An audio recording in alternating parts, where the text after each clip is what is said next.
Grand Theft Auto maker Rockstar Games asks workers to return to the office 5 days a week. Such a simple and innocent sentence, yet this new policy is going to have major impact on GTA 6's development. So let's go ahead and take a look at why this is such a big deal. Now, this article is from Jason Schreier. He's done a lot of gaming investigative journalism type stuff before. It's not a very long article, but Rockstar Games, a division of Take-Two, will ask employees to return to the office 5 days a week beginning in April. So it hasn't started yet. They have a month to go. But he says they're doing this as the video game maker enters the final stages of development on its next game, of course, GTA 6. And I will just say some of this stuff is good news if you want to play the game sooner rather than later. But there is definitely a lot of bad that comes with this. But continuing, in an email to staff on Wednesday, reviewed by Bloomberg, Rockstar head of publishing Jen said the decision was made for productivity and security reasons. The company has faced several security breaches, including a massive dump of early footage from the new Grand Theft Auto and an early trailer that leaked in December. She wrote that the company also found tangible benefits from in-person work. Making these changes now puts us in the best position to deliver the next Grand Theft Auto at the level of quality and polish we know it requires, along with a publishing roadmap that matches the scale and ambition of the game. And he ends this article by just simply saying, return to office mandates have been a hot topic, of course, across all industries. More recently, many employers have asked staff to return to the office for 2 or 3 days a week, although a new study was found that remote work did not have an impact on productivity. And one of the games that they gave an example that was made from remote work was Spider-Man 2. All right, so after reading this, let's go ahead and talk about the bad stuff first, because I want to just get that out the way before we get into the good news. One of the theories that they're doing this is to actually lay off people. This would be a sort of stealth layoff. Instead of firing people themselves, force people to come into work 5 days a week. And maybe some people don't want to do that, so they end up quitting. And this isn't out of the realm of possibilities, because if we actually take a look across gaming in general, Sony was a recent company to lay off a bunch of people. EA cut a bunch of people. So layoffs are hitting gaming companies. And it's a little suspicious that after all these other companies are laying off people, Rockstar and Take-Two decide, you know what, let's actually stop the whole work from home stuff or remotely stuff. Let's force people to come back into work. The other bit of bad news, and the reason they could be doing this, is because they need the crunch. They need the development crunch to get this game out on time. A couple years ago, Jason Schreier had an article talking about how Rockstar Games cleaned up its frat boy culture and GTA 2 and how they sort of got rid of crunch and all that. He says the company was an early symbol of an industry-wide problem of long hours at the office known as crunch. Staff were expected to work into the night, into the weekend to keep the game on schedule. Now, back when this article was posted, I think in 2022, Rockstar had this new vision where they would update the game over time, and they hoped that would lead to less crunch. And it seemed to be going well and fine until maybe now. We all know GTA 6 is going to be one of the biggest games of all time. There's probably so much in this game. And I'm wondering if some of the head-ups at Rockstar are seeing that the game maybe is a little bit behind schedule, and that is the reason for making people return to work, so they can kind of not force them to be like in this crunch mode, but it's a lot easier to sort of manipulate people into staying late at night, staying through the weekend if they're in the building versus if they're at their house. So those are the two bad things that could be the reason for this. The crunch and maybe sort of a stealth layoff. And of course, look, both of those are bad, kind of even for just the development of the game. There's less people working on the game. You know, maybe that means there's less quality assurance. There's more bugs and stuff when the game comes out. If they do crunch the developers again, then maybe you're not getting their best work because they're tired, you know?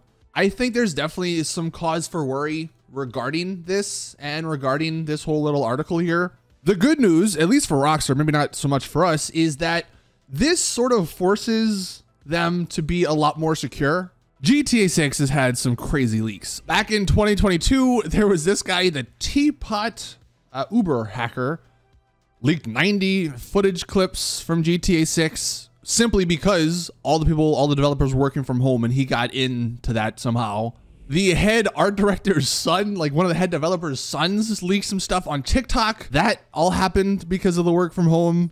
The trailer leaked early, a day early. That might have happened because of the whole remote work. So making people come back into the building, probably, at least it should, enhance the security, and hopefully no more stuff leaks from Rockstar. Of course, that's good for them. Maybe not so much for us, because then we don't get any leaked information. We don't get any leaked maps or any leaked gameplay. But that for sure, I think, is one of the biggest reasons for them going back into the office. They might have also seen, and if you follow gaming, you probably have seen this, late last year, Insomniac, again, the people who made Spider-Man, they got leaked, and it was probably bigger than the Rockstar leak.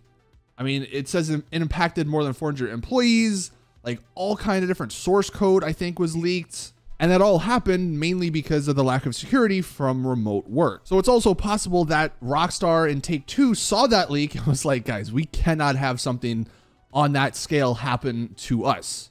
So while all the other stuff, all the bad stuff could definitely be true, I do think one of the biggest reasons they're changing their policy here is because of security. They don't want more leaks to happen. Now, it is Rockstar at the end of the day, and their things always leak, no matter if they're working from home or in the building. So it's not 100% effective, but I guess that's definitely one of their priorities. They want to have an enhanced security system. The other really good news about this is the fact that Jason Schreier just mentions that the game's in the final stages of development. So while, again, the crunch stuff is bad, and I'm sure it's going to happen to some degree, maybe not as bad as it was, but I'm sure the higher ups in Rockstar, they want these developers working a lot. They want this game to come out sooner rather than later. That kind of means that maybe an early 2025 release is still on the table. If the game is in its final stages, that kind of checks out. In about a year and a couple of months, this game might be released. The game is set in Florida. The game is set in Miami, in Vice City. That has a summer vibe. So releasing this game in summer of next year kind of fits. It makes sense for them to do so. And if the only way they can hit that time frame is by forcing people to come back into work 5 days a week, maybe that's one of the other big reasons for them to do this. Of course, we still don't know like an official release date from Rockstar, but just going off of all the stuff behind the scenes, like they start this in April.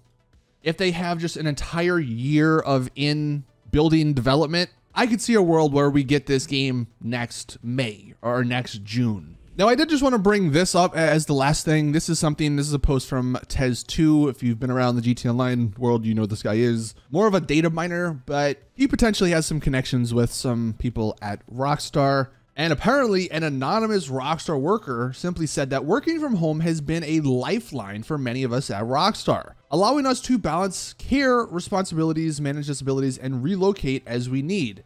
Now, Rockstar is snatching away that lifeline without a second thought for the workers who'll be impacted the most. After so many broken promises, we now fear management may be even paving the way for a return to toxic crunch practices.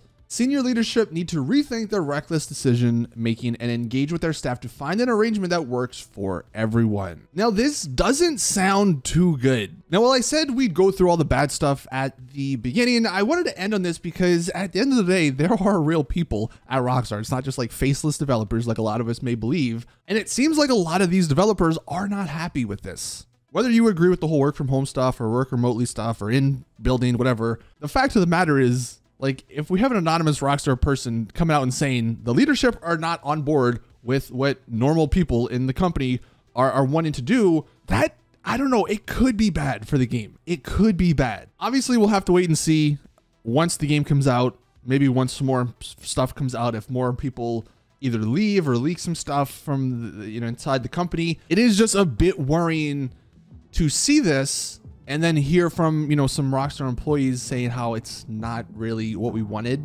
I don't know. Let us know your thoughts in the comment section down below. That is going to do it for today's GTA 6 video. Please drop the video a like if you did enjoy. Subscribe for more GTA 6 content. And as always, I'll see you guys in the next one.